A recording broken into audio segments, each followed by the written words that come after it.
A palavra prosperidade é, sem dúvida, uma das mais faladas no meio cristão contemporâneo. Para alguns, ela representa a confirmação de que Deus está agindo em sua vida. Para outros, ela é vista com desconfiança por estar frequentemente associada a um evangelho distorcido que tem ganhado espaço em muitos púlpitos ao redor do mundo. O tema é polêmico e, justamente por isso, merece ser tratado com seriedade, clareza e fidelidade às Escrituras. Afinal, a prosperidade é realmente uma bênção de Deus? Ou será que o que muitos têm pregado não passa de uma manipulação da palavra para satisfazer interesses pessoais? Desde o Antigo Testamento, encontramos exemplos de prosperidade concedida por Deus. Abraão foi abençoado com riquezas, rebanhos e terras. José, mesmo passando por períodos de grande dificuldade, alcançou posição de destaque e abundância no Egito. Salomão recebeu sabedoria e riquezas extraordinárias. Esses relatos mostram que sim, Deus pode conceder prosperidade material aos seus filhos como resultado de sua graça e propósito. No entanto, é preciso destacar que, em nenhum desses casos, a prosperidade foi buscada como um fim em si mesma. Ela foi consequência de obediência, fidelidade e submissão ao Senhor. O grande problema da atualidade está no fato de que a mensagem da prosperidade, em muitos contextos, deixou de ser consequência e passou a ser apresentada como o objetivo principal da fé. Pregadores, utilizando-se de versículos isolados, promovem a ideia de que todo cristão fiel necessariamente terá riquezas, sucesso e saúde perfeita. Essa promessa de uma vida sem problemas ou limitações não encontra respaldo no ensino completo das Escrituras. Pelo contrário, Jesus nos alertou que no mundo teríamos aflições e que a porta é estreita para aqueles que desejam segui-lo. A distorção da prosperidade ocorre quando o Evangelho deixa de ser cristocêntrico e passa a ser antropocêntrico. O foco deixa de ser a glória de Deus e passa a ser o bem-estar humano. O relacionamento com o Senhor é transformado em uma espécie de contrato. Eu dou minha fé, minhas ofertas e minha frequência na igreja, e Ele me retribui com bens, saúde e sucesso. Essa lógica contraria a essência do Evangelho, que nos chama a negar a nós mesmos, tomar nossa cruz e seguir a Cristo. Não há nada mais distante do chamado ao discipulado do que a ideia de usar Deus como meio para atingir nossos próprios fins. No Novo Testamento, encontramos muitos exemplos que contradizem o discurso de que prosperidade material é sinal inequívoco de bênção divina. O apóstolo Paulo, um dos maiores homens de fé da história, viveu em constante escassez, enfrentou prisões, naufrágios, perseguições e chegou a afirmar que sabia viver tanto em abundância quanto em necessidade. Sua prosperidade não estava nos bens que possuía, mas na comunhão íntima com Cristo. O próprio Jesus, sendo o Filho de Deus, não viveu uma vida de luxo e conforto. Pelo contrário, disse que não tinha onde reclinar a cabeça. Como então sustentar que a riqueza material é a evidência máxima da bênção divina? Isso não significa que Deus seja contra a prosperidade. O Senhor se alegra em abençoar os seus filhos, e a Bíblia nos mostra princípios que conduzem à vida abundante: trabalho diligente, honestidade, generosidade e confiança em Deus. No entanto, o ponto central é que a prosperidade bíblica vai muito além do aspecto financeiro. Ela abrange a paz no coração, a alegria no espírito, a comunhão com o Pai e a segurança da salvação em Cristo. É possível ser próspero espiritualmente mesmo em meio a dificuldades materiais, porque a verdadeira riqueza não está no que possuímos, mas em quem pertencemos. Portanto, na primeira análise, podemos dizer que prosperidade pode, sim, ser bênção de Deus, desde que seja entendida como fruto da sua graça e não como resultado de barganha. Quando usada como medida da espiritualidade de alguém, ou como isca para manipulação, ela se torna uma distorção da palavra. O desafio é manter o equilíbrio, reconhecer que Deus pode abençoar materialmente, mas entender que o maior tesouro que possuímos está em Cristo e em sua obra redentora. Quando falamos sobre prosperidade, é importante compreender que a visão bíblica não se limita apenas ao acúmulo de bens ou à estabilidade financeira.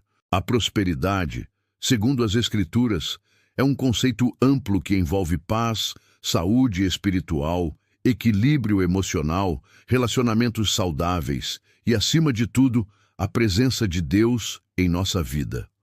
A palavra hebraica shalom, frequentemente traduzida como paz, transmite essa ideia de plenitude e prosperidade integral. Isso nos mostra que a bênção de Deus não pode ser reduzida ao saldo em uma conta bancária, mas deve ser entendida como a manifestação do cuidado divino em todas as áreas do nosso ser. O problema da chamada teologia da prosperidade é que ela reduz a grandiosidade do Evangelho a um comércio terreno.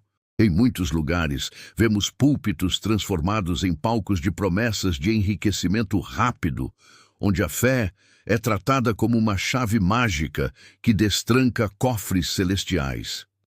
Essa prática, além de desviar o verdadeiro sentido da fé, cria um cristianismo superficial e consumista, em que o relacionamento com Deus é baseado em interesse e não em amor sincero.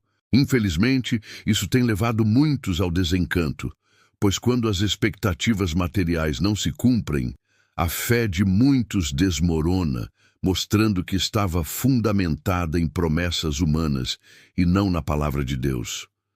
A Bíblia é clara ao mostrar que o amor ao dinheiro é a raiz de todos os males. Paulo, escrevendo a Timóteo, alerta que aqueles que desejam enriquecer caem em tentações e armadilhas que os afastam da fé. Essa advertência é extremamente atual, pois vivemos em uma cultura obcecada pelo consumo, onde o valor de uma pessoa é frequentemente medido pelo que ela tem e não pelo que ela é diante de Deus. Quando essa mentalidade entra na igreja, cria-se um ambiente em que a bênção de Deus é confundida com o status social e luxo, distorcendo completamente o Evangelho de Cristo. É preciso lembrar também que Jesus não prometeu a seus discípulos uma vida de conforto, mas sim uma vida de renúncia. Ele disse que quem quisesse segui-lo deveria tomar a sua cruz. Essa é uma mensagem totalmente contrária à ideia de que o cristão fiel jamais enfrentará dificuldades. A cruz simboliza sacrifício, sofrimento e entrega total.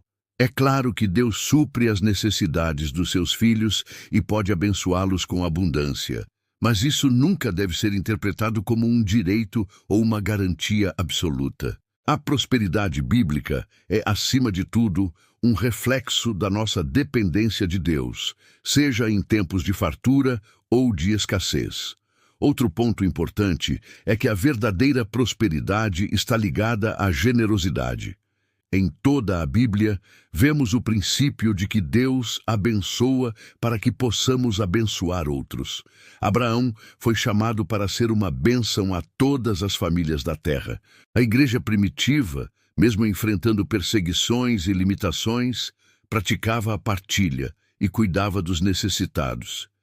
Isso mostra que a prosperidade, no contexto cristão, nunca deve ser acumulada de forma egoísta, mas sim usada como instrumento de serviço e de amor ao próximo.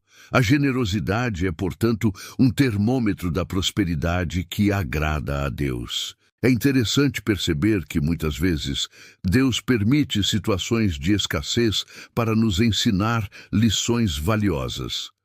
Paulo aprendeu a viver contente em qualquer circunstância, e foi justamente em meio às suas maiores privações que experimentou o poder e o sustento do Senhor de forma mais intensa.